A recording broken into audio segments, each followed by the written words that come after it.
But I wanted to introduce to you General Honoré, and I recently saw him on television on Al Gore's show. It might have been an internet program or a podcast, but the General did a fantastic job talking with Al Gore. Al Gore has under 20 some odd issues that he's working on, and after meeting with the General, he added an additional issue, the Green Army. So, again, thank you all for coming. We're going to roll from here out to the festival grounds, which is at the trailhead. You're all invited, 12 to 5. We're wearing these t-shirts today that was done by a local New Orleans college student, and it says Vote Blue. It's the new green. We're kind of tagging on General Honoré's tag. And these are available. We can do another printing. They're $20 a piece, and I think it's a great design. So, thanks again. Gentlemen, I'm turning the podium to you.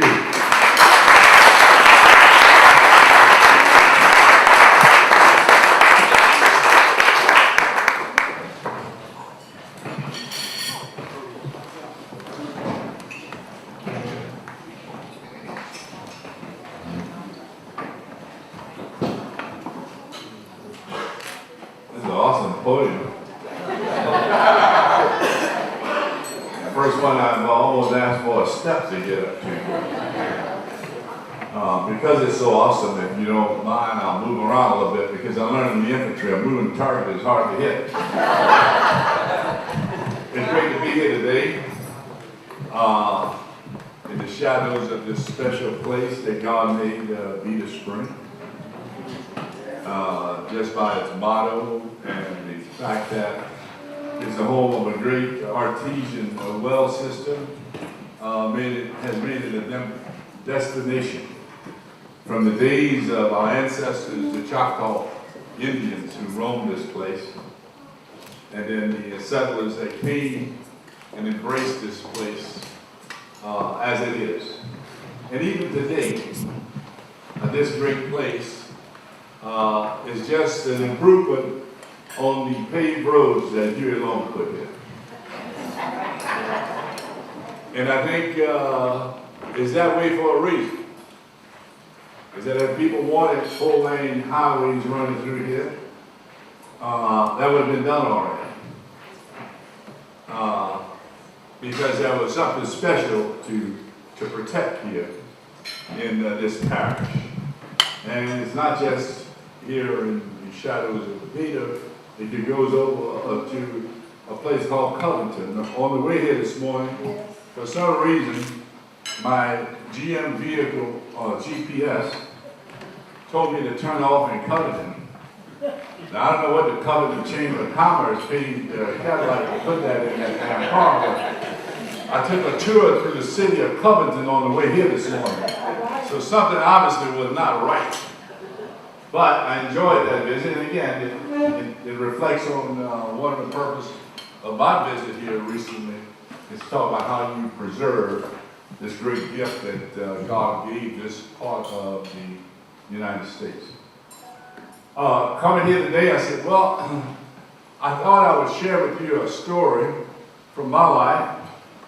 A few years after Katrina, I guess 3 years after Katrina, I had the honor to be recognized at my university, at Southern University on the Bluff in Baton Rouge, with an honorary doctorate degree.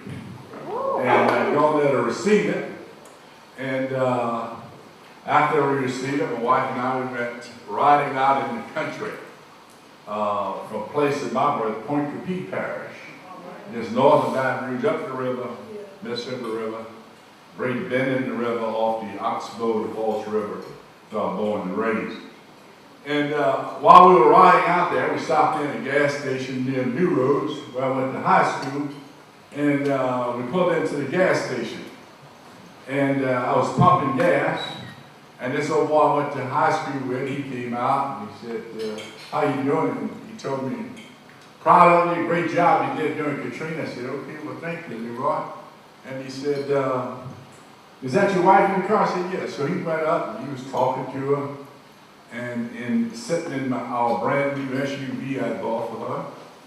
And so I finished pumping gas, got back in the car, I said, you know, you're the first lady of First Army. That's the unit I was commanding at the time, about 500,000 troops across the United States, and Puerto Rico and the Virgin Islands, working with the reserve components. And she said, what are you trying to say? I said, you know, I think you used to date that guy, didn't you? She said, yeah. I said, you know, if you had married him, you'd be the first lady at this gas station. And she looked at me and she said, you fool, if I married him, he'd be in the car with 3 stars, you'd be pumping gas.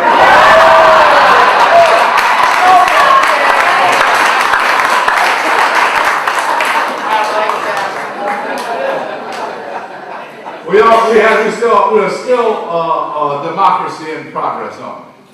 We're still a work in progress. God didn't make us perfect because He left a lot for us to do. And to each generation, He left a lot for us to do.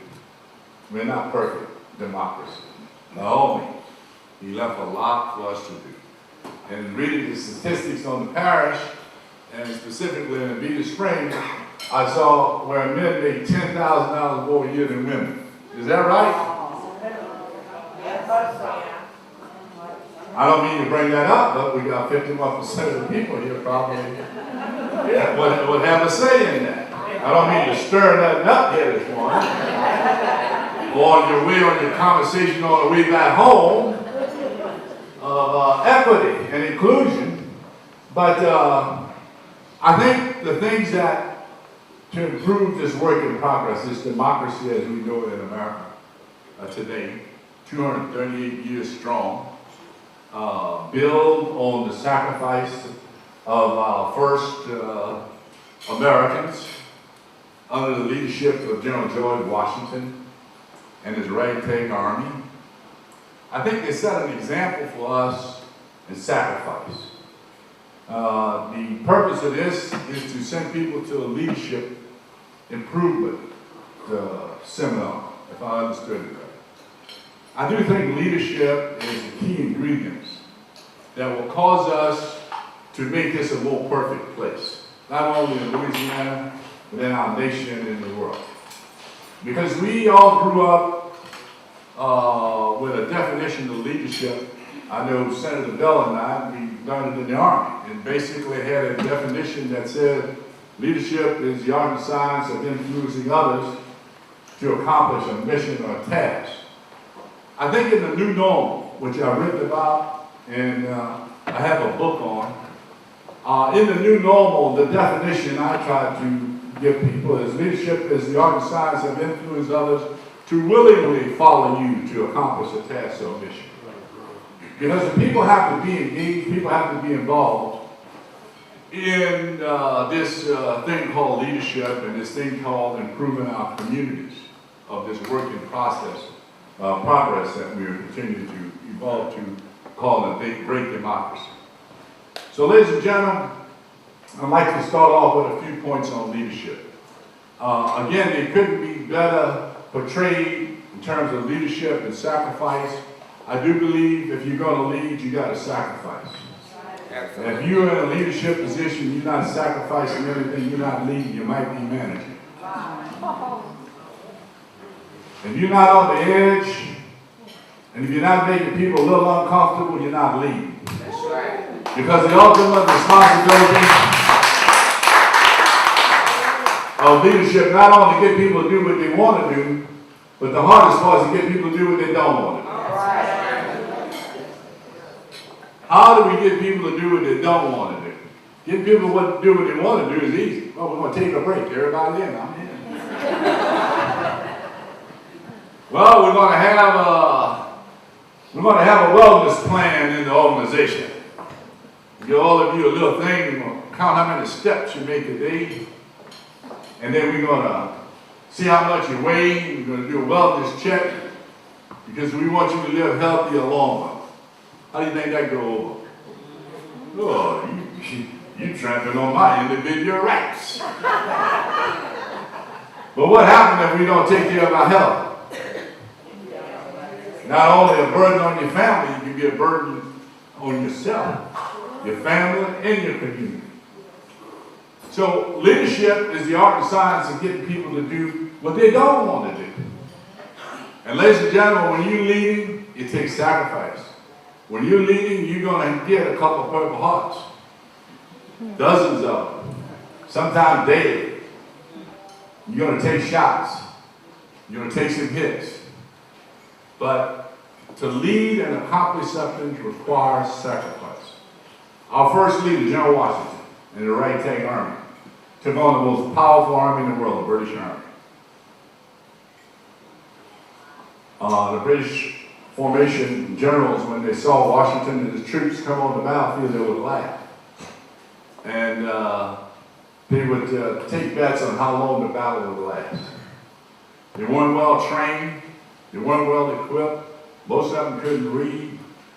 But they had one thing in common. They all wanted freedom. They wanted freedom from a government that told them basically where they had to live and what they had to do, what they could be, what religion they could practice, and who they could marry. And you were expected to be what your father was. If he was a shoemaker, that's what you were. If he was a farmer, that's what you were. You know the rest of that story. And our ancestors took on this great king without proper ammunition, without proper weapons. They put everything on the line. And in those days, when they went off to war, it would be quite easy for the British Army to go through a village and determine what was going on. You see a nice looking farm, there's no men there. What's the obvious place they were at? They're off at war, fighting in the revolution against the British Army. But they were empowered with something.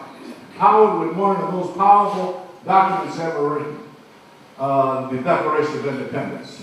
The battle in 1773 at Trenton, where previous to that, our capital in New York had been burned, and the one in Philadelphia was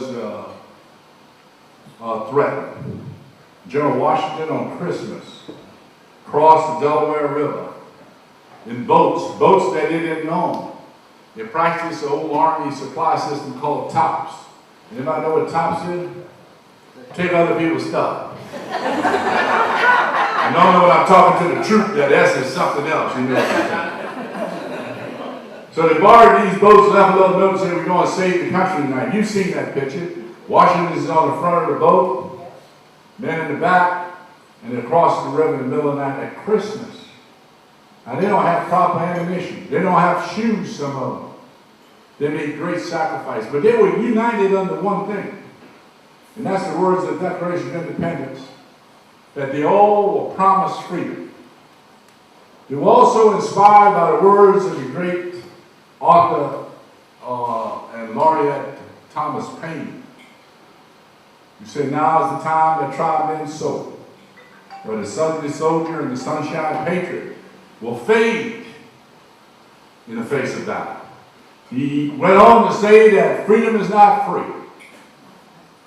And it's the greatest gift of all. If you haven't read that in a while, you might want to go pick that one up. Because it's a reminder today that we're a democracy in progress. They were also united under the words of that Declaration of Independence. The words of the Declaration of Independence were so powerful, King George III asked the people of England to pray that the words of the Declaration of Independence would never come to fruition. For he knew it would be the end of his form of governance. This idea that people can live where they want, marry who they want, practice what religion they want. That's crazy, King George said. And here we are today, ladies and gentlemen, still a work in progress. The thing to go back and remember about that, the sacrifices these people made, if you see that picture, what it doesn't tell you is 20% of General Washington's army, by the time that revolution was over with, were African American. They were not free themselves, but they bought into the idea that one day they could be free. That's the power of people working together. That's the power of sacrifice. That people are willing to sacrifice, put their life on the line when they themselves could not enjoy this concept of freedom. Some of them fought side by side with their owners. That's the sacrifice people have made for this country to be where we are today. Based on sacrifice. Ladies and gentlemen, the biggest thing leaders and those who want to lead have to understand. If you want to be in the front of the flock, there's a different position. Nobody will see the vision you have if you want to be out front. It's kind of reminds me of the old story of, you've seen these sled dogs. The sled dogs are running. How do you think they pick the lead dog? Huh? That fast? You know, pretty intuitive, right? Pick up on things. Had pretty good sight, vision. What else? Could smell stuff out, you understand? Could see stupid around the corner, you know what I mean? There's a bear up there, let's go this way. You pick that lead dog for a lot of reasons, right? But what comes with that great honor to be the lead sled dog comes with great responsibility. It also comes with great rewards. See, that lead dog, he has more information than everybody else. Because nobody else will see this like he sees it. He's the lead one. He's the first one to break the snow. He's the first one to go up the mountain. He's the first one to see the light of the sun on the other side. But he's also can be a casualty. Because he can be the first one to hit the bear trap. He can be the first one to get shot. Because somebody think he might be something to eat. He's the lead one. Or he may be the victim of a bear on the trail. He's the lead one. So come with this responsibility of being the leader, as everybody is submitted to, come great responsibility and come with somewhat, some risk. Which means that the business of leadership is not about popularity, it's about performance.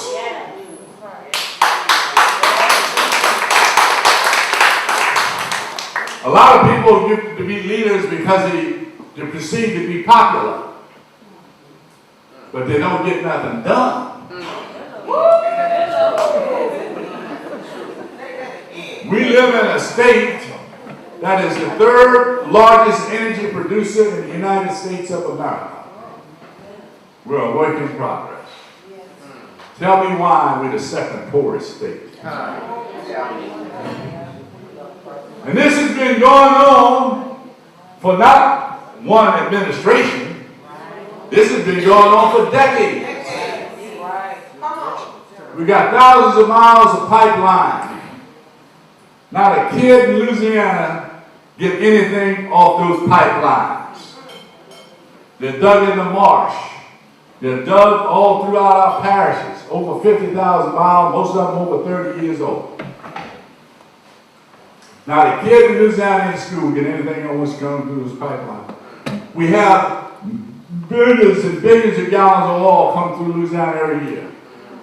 It's piped in through those pipelines and goes into a refinery. It's a raw product that's bought at $100 a barrel. When times are good, it's sold for $5 a gallon.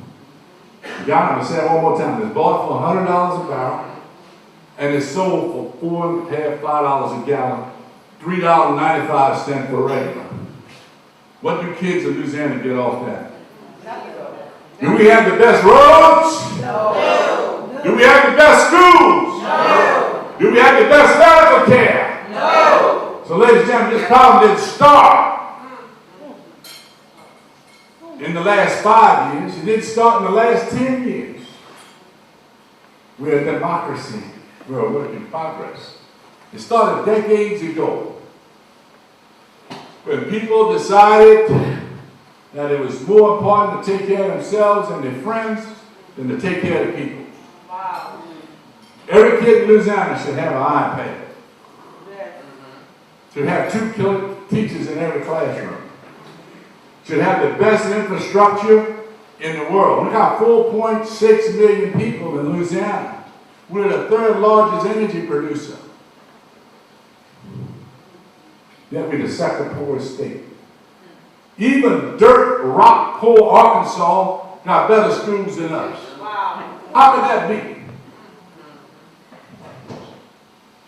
We allowed gambling in to do what? Take care of our schools. You went through the Bible Belt and people say, well, we don't want that gambling. Yeah, but boy, you have bright, new, shiny students. Paved with good roads going to them. And qualified teachers. What do we end up with? Find something else to do with that money. Split it up, dice it up. It's a popularity contest. Now you got kids going to college in brand new BMW and don't pay no tuition. And you got a large part of the state don't have access to pre-K, and by the time they're in the 4th grade, they can't read at grade level, and by the time they're 13, 40% of them drop out and become disengaged in education. We're a work in progress. But we've missed great opportunities. God gave us a gift in Louisiana. And if you can sit in this room, you can hear it, and if you open that door, you can smell it. It's that great gift of Mother Nature out there. Underneath this thing lie great gifts that has helped build this nation. And what has been our reward? What has been our reward? What has been our reward? We're one of the most polluted states in America. Our wetlands are being deteriorated. If you want to see an ultimate example, you go to a place called Terrebonne Parish. You go south of Terrebonne Parish, there's an Indian tribe there called the Potawatomi Indians. 40 years ago, in the village of Potawatomi, they used to see alligators. Now they see sharks. Why? Because an outfit called Louisiana Land Exploration Group. Wealthy folks out of New Orleans and up north bought our wetlands at 12 cents an acre. In 1895, they bought the wetlands. We are the only state in America that sold our wetlands. We sold it for 12 cents an acre. Now, most of our wetlands that we fight to keep, that I went down to the legislature with, put my reputation on the line and said, we got to save the wetlands. Guess who owned the wetlands? Exxon, Chevron, Conoco. That's who owned the wetlands. They bought the land around the Indian tribe in Terrebonne Parish. And they cut travans through there, what we call small canals and bayous, so they could access and do experimental drilling. And then when they decided they were going to do that, the state said, well, you've got to close these things when you get done, when you sign the permit. They didn't do it. And over the time, the legislature allowed them to say, well, if you leave the well, you got to come back and tell us, that you're going to may open it up next year. Something's been going on for 30 years. And over time, the big companies sold these wells. Because when these wells get down to about 25% of production, they sell them to wildcatters and LLCs out of Texas and Oklahoma. And then when they go broke, guess what happened? Those wells get abandoned. We got over 6,000 wells abandoned south of I-10 from the eastern state line to the western state line. 6,000 abandoned. What they did was that salt water came in to Potawatomi, a place that was surrounded with almost woods similar to what you see here right now. Guess what? All those trees are dead. You can see some sticks sticking out of the ground. That's just a shadow of what it was. They've been destroyed because they opened the canals up, they let the salt water in, and it changed the ecology in that place. Now you got sharks. We are talking about a bill of maybe $60 to $100 billion to work on restoring the coast. That's our master plan. The master plan didn't fund it. Who's going to pay for that? You think the federal government will ride in again and write us a check for $114 billion like they did after Katrina? See, y'all crazy. First of all, your state's corrupt.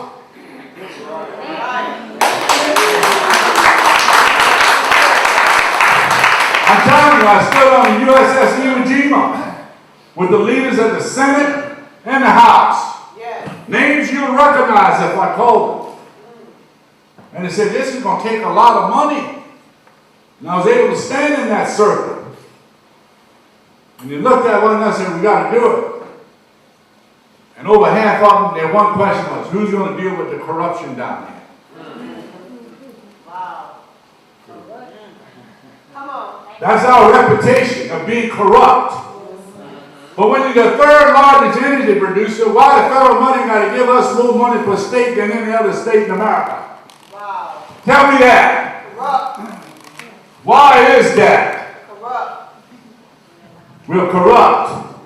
And ladies and gentlemen, we got to get out of that comfort zone. Just like the sacrifice that our ancestors made, we've got to be prepared to make that sacrifice. You with me? We've got to be prepared to call for some change. Because if we don't change, we're going to hand off to the next generation the same mess we live with. There will be no change. We've now got about 4 different school systems in Louisiana.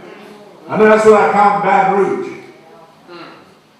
4 different school systems, and we got sewage running in the street in our capital city as of 2 days ago.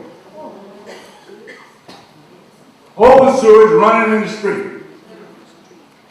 How can that be? We sit on the banks of the Mississippi River, our 2 largest cities, centers of commerce. How can all that wealth pass through this state and none of it drop on the ground in Louisiana? Or if it does drop, whose pocket does it drop in? How we don't have great public service? I don't say we all should be riding around, being given keys to a luxury car every year, but we ought to have good schools, shouldn't we? That every one of our kids should go to pre-K school. That you shouldn't have to put a petition in, please let me in this charter school. Why we shouldn't do that? We should have great public schools. Look, I spent 37 years, 3 months, and 3 days wearing this nation's uniform to protect this democracy. But it came to light to me this spring as I sat around the legislature going up and down, that we've got an industry here that has hijacked our democracy.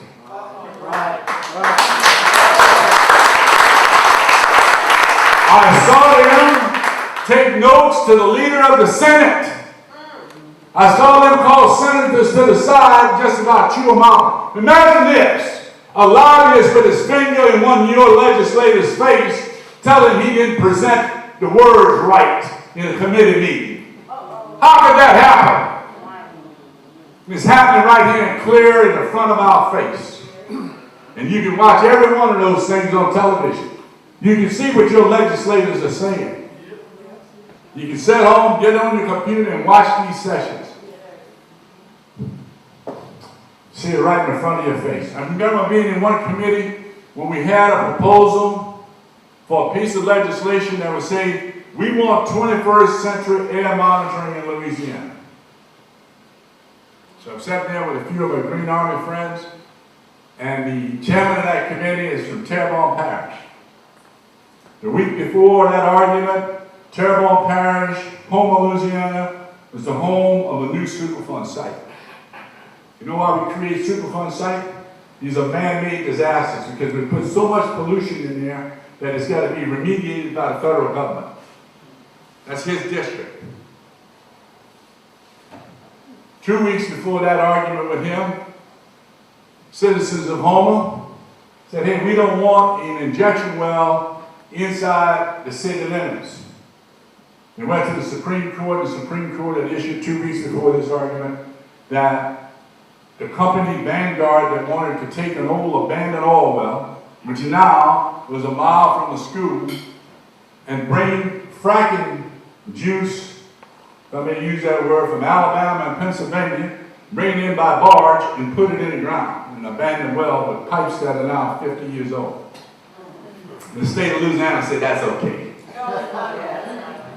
No inspection of that well. The neighbors have no say-so because the Louisiana law written by our legislators said that they can do that. And the DNR and the DEQ say, yes, they can do it. And they go to court and they fight these people. The lawyers on the other side, this one from DEQ and DNR, pay for with your taxpayer dollars, go in there and argue against the people of home. All capital of Louisiana. How you like that? That case is still open. Because the judge said, the law said, because it was written by our legislature, they can do it. People in DeSoto Parish said, we don't want you bringing fracking juice and put it here in DeSoto Parish. Know what the state said? They can do it. Why? Because the legislature said they can do it. It's Louisiana law. Louisiana law told me when I was 13 years old, I couldn't walk in the front of the courthouse. I couldn't drink out of this fountain. I couldn't go in that bathroom. Louisiana law ain't always right.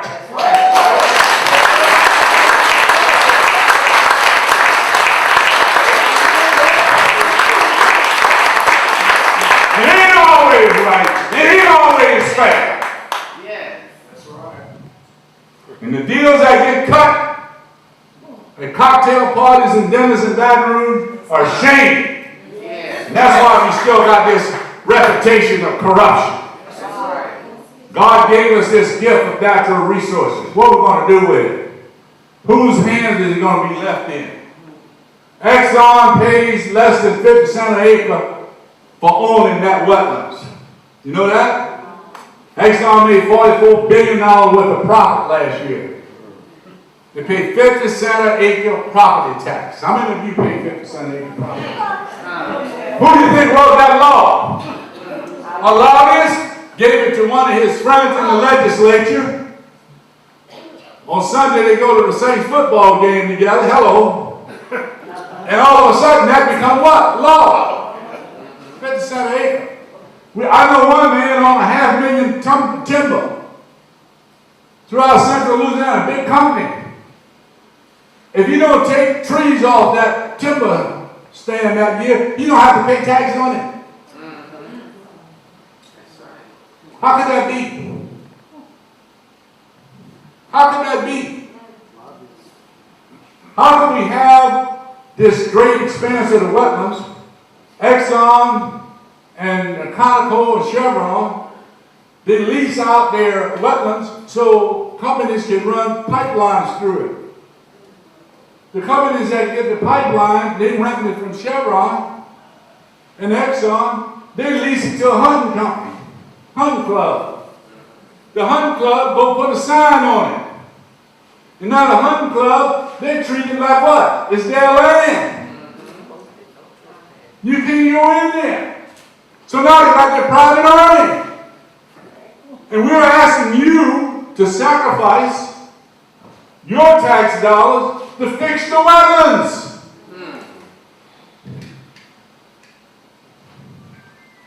We got to work on that, folks. We got to work on that. We got to figure out what kind of democracy we want. The one we're living with, we're just getting by. If you got a job and you continue to be able to work hard and you're blessed to have a job and a profession, you got to do right. You got to do good. You got to have successful kids. Because if we don't, we're going to end up in bigger trouble in Louisiana. So you got to raise good kids. Chapter 9 of this book says, save your best leadership for when you get home. And I'd like to share that little story with you. And Jock, you tell me how many minutes we got left before I go kaput here and get the hook. I wrote that chapter for a reason. My last 2 years in the First Army, our Army had been at war for about 8 years. And the stress and strain of going back and forth to Iraq and Afghanistan was weighing heavy on our formation. And I'd come in the morning and my military police and the lawyer would come in and say, well, we had 3 or 4 domestic incidents last night, boss. Domestic incidents in the Army, language for some adult in the house beat up on somebody. And normally, in many cases, with teenage children, and sometimes it stops. And it's a bad thing when it happens. And the commander of that soldier would call in and say, oh, you know, he's such a good colonel. This guy had been in Iraq, he got the Silver Star, just stress got to him, I'm sure we're going to fix this. So it was a great sergeant major, a lieutenant colonel, whatever. I said, we got to start talking about this. And I look back on my own experience, I'd go out and talk to the formation, and I would talk to them about saving their best leadership for when they get home. Because in the Army, we got options. When I was at work, as Commander of the 1st Army, I had a staff of about 350 right there in Atlanta. And, you know, one of my troops, you know, got on my nerve too much, you know, some wise colonel. Think he's smarter than he probably was. But he opened his mouth one time too many. I called the chief of staff in, Senator Bell, and I said, I think there's a position for that guy in South Korea tomorrow. Let him fly away. Let him go share all of his great ideas in South Korea, because I don't need him around here. The disruption to the family. And 2 or 3 days later, I'd see him and I'd give him his award and he'd fly away. Well, guess what, folks? You can't do that at home. And I can remember we raised 4 children, we moved 25 times. We moved 2 girls their senior year in high school. And friends and relatives, so you crazy, boy, you can't move them girls in their senior year. What are you going to do about the prom and the ring and the cap and the gown? I said, you know, I used to buy a little house on the prairie. You'd ride on the wagon train, you'd stop somewhere in Ohio, and then go on to Kansas. You know what I'm saying? And you spent the first year cleaning the rocks out of the ground. And then the next year they built the house. That's right. That's right. I said, that's the sacrifice people made for this nation. Now you can't move a kid? Come on. Come on. I said, we can move them. And oh, by the way, the fact that I bought 2 brand new yellow Volkswagens didn't help either. You know, so I played the game. But we moved them. The girls turned out fine. But I can remember back when daughter number 1 was born, I'd go home in the evening, and life was pretty simple. She was in a little box like this in the corner in the kitchen. Walk over there and say, hey, baby, the baby will still be sleeping. I sat down to eat. Then after a few months passed, maybe a half year, close to a year, I'd get home and this thing would meet me at the back door. Like she had a time in her ear that it was time for the big dude to come home. I'd walk in the door, and she would climb up my combat boots, you get in my lap, and all I could do was sit down. And then she'd want to eat with me. And I'd be eating, and she'd want to put slobber in, and, you know, a few years passed, I come home, and I said, well, where's daughter number 1? Well, she's next door, go get her. A few more years passed. I'm a major of back and forth level words with Staff College. Where's daughter number 1? Well, she's spending the weekend out on the farm with Farm Girl. Okay. Then one day you come home and you see this thing sitting across from me, dressed in black with streaks in the hair and other stuff coming out of the face. You say, what in the hell is that? And you know, people say, well, don't worry about it. It's just a trend. It's a fad. I'm telling you, that ain't a fad. That's a leadership challenge. And we need to save our best leadership for when we get home. Because the best gift we can give this nation is raise good kids. The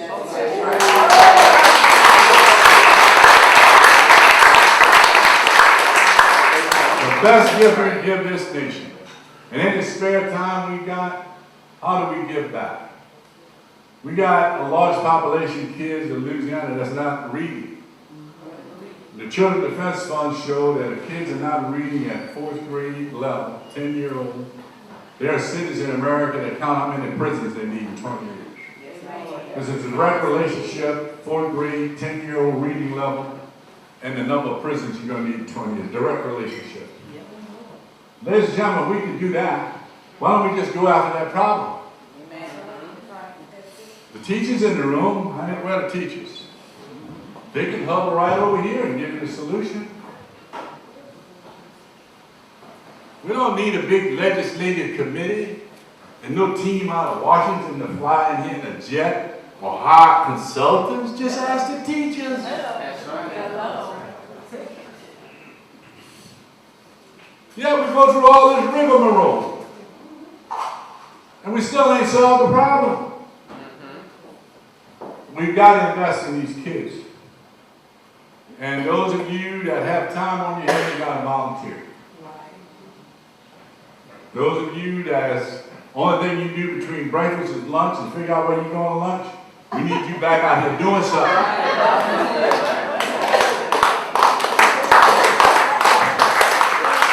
We need you back on the team. I figured out after I turned 65, when I spent 37 years in the Army, I did what other people told me and wanted me to do. Now I do what I believe.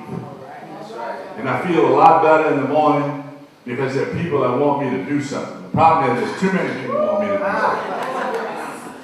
And I asked you, and how we challenge one another in making this democracy better, how are we going to engage with those kids that don't know how to read? There's kids that don't know how to swim. We've closed a lot of the public swimming. Where do poor kids go learn how to swim?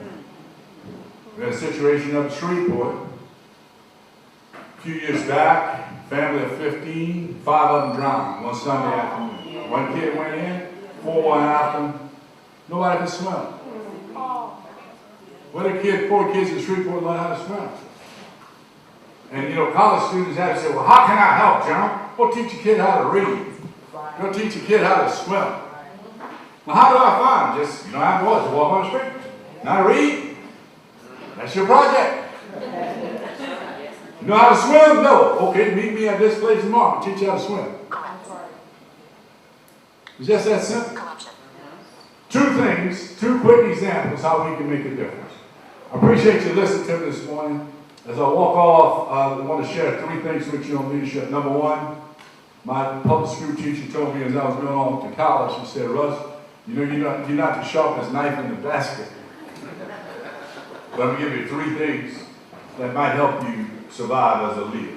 Number 1, do the routine things well. And ladies and gentlemen, we're going to have in Louisiana not doing the routine things well. We've got to set the example. And it starts with little things like putting the shopping cart back, not throwing trash out on the road. Just following basic ordinance, basic stuff. We got to vote in a couple of weeks. People died, so we had the right to vote. We got to be prepared to take on the impossible. Because all the opportunities on the other side of impossible. All the great opportunities. The solution to pollution is on the other side of impossible. I'm blessed to be able to be in a car this morning that got me here. Various speeds trying to work through Covington. But it came here on fossil fuel. One of them kids we were raising, they got to figure out a solution to that. Because we can't keep doing that. That's right. It's a business that will continue, and it's going to have irreparable damage on our place where we live. There's 2 words I try not to use in Louisiana: environment and climate. Because people just get tee off just if you say it. But I'm going to say we need clean air.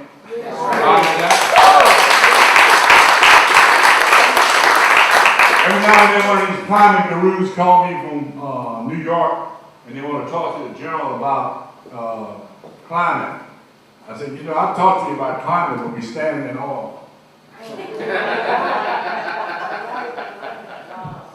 We got to find a solution to pollution. And then the 3rd thing is don't be afraid to act, even if you're being criticized. Wow.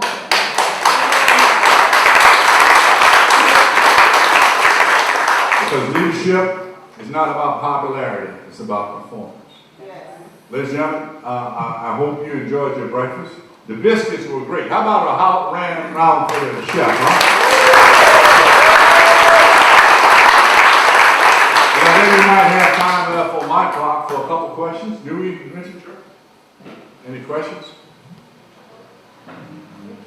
What are you running? Okay, thank you very much.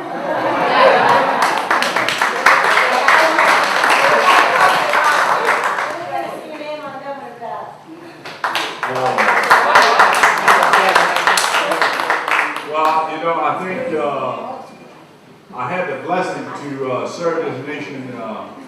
for 37 years as a volunteer. Enjoyed that time.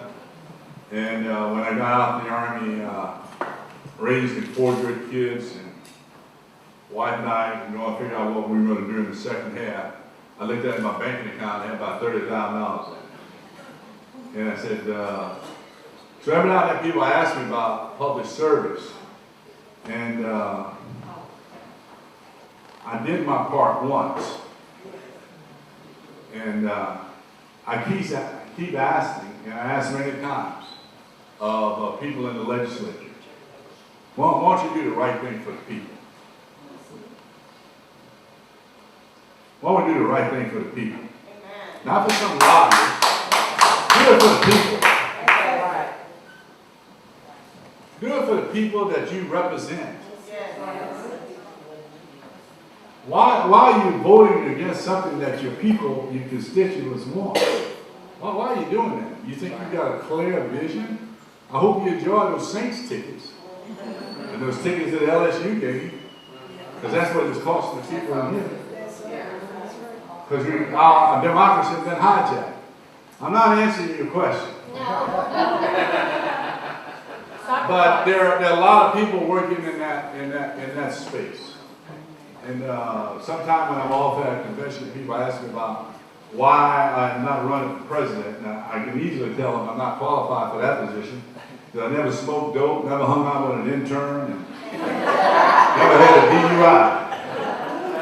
Totally not qualified. God bless you. Thank you very much.